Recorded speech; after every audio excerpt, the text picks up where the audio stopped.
Video பார்க்குற எல்லாருக்கும் வணக்கம் நண்பர்களே. எப்படி இருக்கீங்க எல்லாரும்?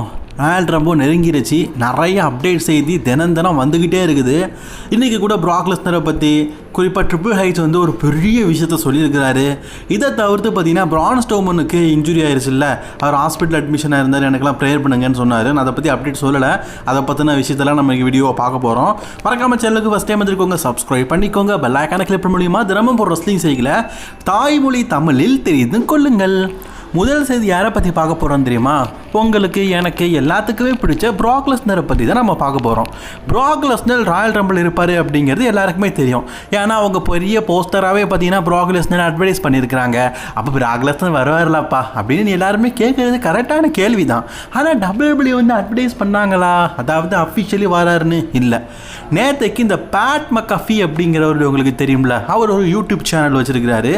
அதில் லைவ் பார்த்தீங்கன்னா வீக்லி போடுவார், 1 மணி நேரம் 2 மணி நேரம். அதில் ஸ்பெஷலாக யார் தெரியுமா வந்திருக்கிறா? பீஸ்டன் கார்னர் ப்ராக் லெஸ்னர். ஆத்தாடி ஆத்தா ப்ராக் லெஸ்னர் லைவுக்கெல்லாம் போயிருக்காரா அப்படின்னு கேட்டிங்கன்னா, அது போயிருக்காரு, ஆனாலும் போயிருக்காரு. ஏன் நான் இழுத்து பேசுகிறேன்னா, அவர் வந்திருக்கிறது வீடியோ காலில் வந்திருக்காரு. ஆமாங்க, வீடியோ காலில் பார்த்தீங்கன்னா பேட் மக்கஃபி கிட்ட பேசுகிறாரு. அதாவது இருந்த இடத்துல இருந்தே இன்டர்வியூ கொடுக்குறாராமா. சரி, அவர் என்ன சொல்கிறாருன்னா, ராயல் ரம்பிள் சவுதி அரேபியாவில் நடக்குதுல்ல, அதில் ஆல்ரெடி நிறைய பேர் டிக்ளேர் ஆகிட்டாங்க. இப்போ நானும் வாரேன், என்னையும் டிக்ளேர் பண்ணியிருக்கிறாங்க அப்படிங்கிறத சொல்லிட்டாரு. சரி, இது ஒரு சந்தோஷமான விஷயம் தானப்பா அப்படின்னு கேட்டிங்கன்னா, ப்ராக் லெஸ்னர் ஃபேன்ஸுக்கு சந்தோஷமான விஷயந்தான் வீடியோ காலில் வந்து நான் வரேன்னு சொன்னது. ஆனால் இதுதான் நியூ இயராவா அப்படின்னு பல பேர் கேட்குறாங்க. அண்ட் இன்னொரு பக்கம் இன்னொரு விஷயமும் கேட்குறாங்க. ஃபஸ்ட்டு நம்ம ஒவ்வொன்றா பார்ப்போம். முதல்ல முந்தியெல்லாம் WWE ரெஸ்லர்ஸ் ராயல் ரம்பிள் வராங்கன்னா, இப்போ ரோமனோ ப்ராகோனா நான் வரேன் அப்படிங்கிறத டேரக்ட்லேயே சொல்லுவாங்க. ஆனால் இப்போ நியூ இயரால் ட்ரிபிள் ஹெச் எப்படி தெரியுமா, ரோமன் வீட்டிலேருந்து நான் வரேன்னு சொல்கிறாரு. Roman is Riyadh, Roman is Saudi, Roman வருகிறார் அப்படின்னு ஒரு அட்வர்டைஸ் போடுறாங்க.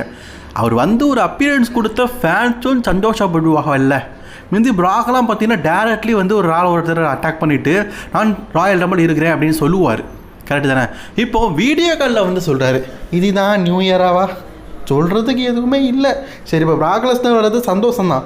இன்னொரு சில ஃபேன்ஸ் வந்து கேள்வி கேட்குறாங்கன்னு சொன்னோம்ல, அது என்னதுன்னா, இந்த வாரம் நடந்து முடிஞ்ச மண்டே நைட்டால் ஃபின் பேலர் வந்து ஒரு கேள்வியை கேட்டிருப்பாரு. ஐயா, நானும் வந்து ராயல் ரம்பிளுக்கு வரேன், என்னையும் சேர்த்துக்கேன்னு. சாரி சொல்ல புள்ள, ஆல்ரெடி நாங்கள் வந்து 30 பேரையும் செலக்ட் பண்ணிட்டோம், ஸ்லாட் எதுவுமே இல்லை, அதனால் ஒரு நாள் ராயல் ரம்பிள் பங்கேற்க முடியாது அப்படிங்கிற மாதிரி ஃபின் பேலரை பார்த்து சொல்லியிருப்பாரு. இப்போ ப்ராக் லெஸ்னர் வாராரம் ஸ்லாஸ் கிடக்குதான். இனி எத்தனை பேர் வாரேன்னு சொல்கிறாங்களோ அவங்க ஸ்லாஸ் இருக்குது அப்படிங்கிறதும் எனக்கும் தெரிலங்க. இதுதான் மாடர்ன் ஏராவான்னு தெரில. டோட்டலி உண்மையிலேயே பார்த்தீங்கன்னா ஒரு பிளான் பண்ணுறாங்கன்னா, அதாவது எந்த விஷயம் பண்ணாலும் பிளான் பண்ணி பண்ணணும்னு சொல்லுவாங்கள்ல, அப்படிங்கிற ஐடியாவே ட்ரிபிள் ஹெச்சுக்கு இல்லை போல இருக்குது. ஆல்ரெடி ஃபின் பேலர்கிட்ட எல்லாமே ஃபுல்லாக ஆகிட்டுன்னு சொல்கிறாங்க. ஆனால் ப்ராக் லெஸ்னருக்கு மட்டும் ஸ்லாஸ் இருக்கான். இது என்னத்தை சொல்ல, சரி சொல்கிறதுக்கு எதுவும் இல்லை. ட்ரிபிள் ஹெச்சோடைய மாடர்ன் ஏரால இந்த மாதிரி பல சொற்பல்கள் நடக்கத்தான் செய்யும்.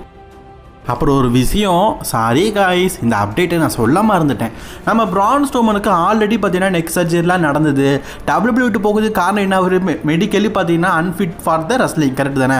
அவருக்கு நீண்ட நாட்களாகவே பார்த்தீங்கன்னா நீல ஒரு இன்ஜுரிங்க. அதாவது என்ன ஒரு விஷயம்னா, இந்த மெடிக்கலில் BMI அப்படிங்கிறது ஒன்று உண்டாம். அதாவது நான் இப்போ பார்த்தீங்கன்னா 5.5 ஹைட் இருக்குன்னு வைங்களேன். 5.5 அடி ஹைட் இருக்கிறவங்க 70 கிலோவுக்கு உள்ளதான் இருக்கணும். இப்போ 70 கிலோவை தாண்டிட்டாங்கன்னா அவங்க வந்து ஒபிசிட்டி மற்றும் அதாவது ஹைட்டுக்கு தான் வெயிட். புரிஞ்சுதா உங்களுக்கு? அப்போ அந்த கால் வந்து பார்த்திங்கன்னா அந்த வெயிட்டு தாங்காது. அப்போ முட்டி தேய்மானம் வரும், கால் வலிக்கும், நீண்டதாக நடக்க முடியாது. இது நிறைய பேருக்கு ஏற்படும். ஸோ இதுதான் BMI.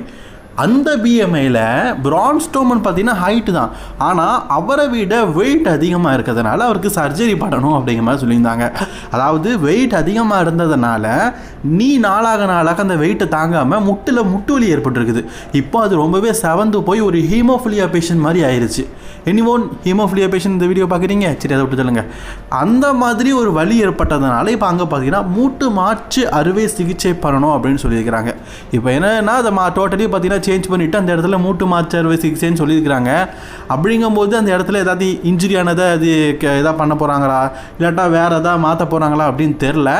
ஆனால் சர்ஜரி முடிஞ்சதுக்கப்புறமா பிரான் ஸ்ட்ரோமன் பார்த்தீங்கன்னா எனக்கு வந்து கிளியர் ஆயிடுச்சு, தேங்க்யூ ஃபார் ப்ரேயரிங் அப்படின்னு சொல்லிட்டு அவருடைய சோஷியல் மீடியாவில் அதை ஓப்பன் டாக்காகவும் சொல்லிட்டார். சரிங்களா? ஸோ பிரான் ஸ்ட்ரோமன் இப்போ நலமாக உள்ளார். அது என்ன சர்ஜரின்னு தெரியல, ஆனால் நீல தான் சர்ஜரின்னு தெரியும். அது எப்படிப்பட்ட சர்ஜரி அப்படிங்கிறது தெரில. நான் என்னங்க கேமரா வச்சா பார்த்தேன், கரெக்டு தானே. WWE ரெஸ்லர்ஸாக இருந்தால் WWE அப்டேட் சொல்லுவாங்க. இவர் முன்னாள் WWE ரெஸ்லரில் எங்கே அப்டேட் கிடைக்கும்? அதுக்கப்புறமா நைட்டோட பார்த்தீங்கன்னா சவுதி அரேபியாவில் வந்து ஒரு டோட்டல் டீமை பார்த்தீங்கன்னா ஒன்றா ஃபோட்டோ எடுத்துகிட்டு போயிருக்கிறாங்க. அதாவது இந்த பில்டிங் மேனேஜ்மெண்ட்டாக அது பேர் எனக்கு தெரியலங்க, அரினா மேனேஜ்மெண்ட் டீம் அது பேர். அவங்க வந்து அந்த ஸ்டேடியத்தோடைய கன்வர்ஷனை டோட்டலி முடிச்சிட்டாங்களாம். அதாவது ஸ்டேடியத்துடைய வேலைப்பாடுகள் எல்லாம் முடிஞ்சிருச்சான், எல்லாத்தையும் நாங்கள் ரெடி பண்ணிட்டோம். ஸோ இப்போ நாங்கள் விடைபெறோம் அப்படின்னு சொல்லிட்டு மொத்தமாக பார்த்தீங்கன்னா டீமாக சேர்ந்து ஃபோட்டோ எடுத்துகிட்டு முடிச்சிட்டாங்க. இப்போ ஸ்டேடியம் முழுக்க ரெடி ஆயிடுச்சு. அதோடைய ஃபைனல் டச் வீடியோ போட்டுருந்தாங்க, நல்லாவே இருக்குது. எனக்கு என்ன டவுட்னா, மழை பெஞ்சினா என்ன பண்ணுவியே? நம்ம அவருக்கு விவரமான ஆட்கள் தான், எனக்கு தெரியும் மழை பெய்யாது. சவுதி அரேபியாவை பொறுத்த வரைக்கும் கிளைமேட் எப்போ மாறும்னு சொல்ல முடியாது. சரி, இருந்தாலும் மழை பெஞ்சால் என்ன பண்ணுவாங்க அப்படின்னு தான் டவுட்டாக இருக்குது. பலூன் விடுவோன்னா இதெல்லாம் பலூன் விட முடியாது. ஏன்னா ஆல்ரெடி ஒரு ரெசல்மனியில் அசிங்கப்பட்டுட்டாங்க, முக்காடெல்லாம் போட்டு எல்லாரையும் உட்கார வச்சு அந்த மாதிரி அசிங்கப்பட்டாங்க. இதில் ஒளியதுக்கு கூட இடம் இல்லையே, என்ன பண்ண போகிறாங்கன்னு தெரியல. சரி, மழையெல்லாம் பெய்யாதுன்னு நினைக்கிறேன். டோட்டல் அரினாவும் பார்க்கறதுக்கு ரொம்பவே நல்லா இருக்குது. எல்லா வேலைப்பாடுகளும் முடிச்சிட்டாங்க. இனி சீட்டு மட்டும்தான் போடணுமா கைஸ். இதுதான் ராயல் ரம்புடைய ஸ்டேஜ். இந்த ஸ்டேஜில் வந்து பெருசாக லைட் இருக்குன்னு சொன்னாங்க. ஆனால் வெளியிலேருந்து பார்க்கும்போது நார்மலாக தான் இருக்குது. சரி, நம்ம ஸ்மாக் டவுன் பார்க்கும்போது தெரிஞ்சிடும். ஏன்னா ஸ்மாக் டவுனும் சரி, அதே மாதிரி ராயல் ரம்பும் சரி, ஒரே இடத்துல தான் நடக்க போகுது. நாளைக்கு ஸ்மாக் டவுன் நடக்கும்ல, அப்போ அந்த அரீனா எப்படி இருக்குது ஸோ அப்படிங்கிறது தெரிஞ்சிடும். அண்ட் ரேம்பை வந்து ரொம்ப லென்த்தாக போட்டிருக்காங்க மட்டும் தெரியுதுங்க. சரி, இந்த வாரம் நடக்க போகிற ஸ்மாக் டவுனை நம்ம ஓப்பன் அரீனால பார்க்க போகிறோம். எனக்கு தெரிஞ்சு ஓப்பன் அரீனால இது வரைக்கும் நான் ஸ்மாக் டவுனை பார்த்தது இல்லைங்க. இந்த வாரம் தான் பார்க்க போகிறோம். அது ஒரு வித்தியாசமான அனுபவமாக இருக்குல்ல நமக்கு. ஃபைனலாக நம்மளுடைய தலைவரை பற்றி தான் பார்க்க போகிறோம். அதாங்க ட்ரிபிள் ஹெச்சை பற்றி. நேற்றுக்கு ட்ரிபிள் ஹெச் பார்த்தீங்கன்னா ஒரு முக்கியமான ஒரு விஷயத்தை சொல்லியிருக்காரு. நீங்கள் ராயல் ரம்பவை சாதாரண இதாக பார்க்காதீங்க, நாங்கள் லாட் ஆஃப் த சர்ப்ரைஸாக வச்சுருக்கோம். அதாவது நீங்கள் நினைத்து பார்க்க முடியாத அளவுக்கு அதிகப்படியான சர்ப்ரைஸாக வச்சுருப்போம். இது உங்களுக்கு கண்டிப்பாக ஒரு நல்ல ஷோவாக இருக்கும் அப்படிங்கிறத உறுதியாக சொல்லியிருக்காரு. ஆக்சுவலி ட்ரிபிள் ஹெச் ஐயாவே இப்படி சொல்லியிருக்காருன்னா கண்டிப்பாக சர்ப்ரைஸ் இருக்கும். ஏன்னா அப்படி தான் ப்ராக்லாம் வந்தார். பட் இருந்தாலும் இவருடைய வாயை தான் நம்ப முடியல. மற்றவங்க சொன்னால் ஓகே, இவர் சொல்கிறத நம்ப முடியல. ஏன் அப்படி சொல்கிறேன்னா, ரா இஸ் பிகினிங் நியூ இயரான்னு சொல்லிட்டு ஒவ்வொரு வாரமும் சொல்கிறாரு. ஆனால் நியூ இயரா மாதிரிலாம் தெரியலை. அந்த மாதிரி நிறைய ஏமாற்றம் நமக்கு வந்துருக்குது. அதே மாதிரி ஜான்வரியுடைய ஃபஸ்ட்டு நாளாக ரொம்ப பெரிய ஏமாற்றம் அந்த மாதிரி வந்துருமோ அப்படின்னு தான் பல ஃபேன்ஸுக்கு கொஞ்சம் வருத்தமாக இருக்குது. சரி, ட்ரிபிள் ஹெச் சொல்லியிருக்காரு, நம்பி தான் ஆகணும். ஓகே ஃப்ரெண்ட்ஸ், இதை பற்றின உங்களோட கருத்துக்களை கமெண்ட் பண்ணிக்கோங்க. அண்ட் இந்த வீடியோ பிடிச்சிருந்தா லைக் பண்ணுங்கள், ஷேர் பண்ணுங்கள், தொடர்ந்து வீடியோ பார்க்க சேனலில் சப்ஸ்கிரைப் பண்ணுங்கள். டாடா ஃப்ரெண்ட்ஸ்.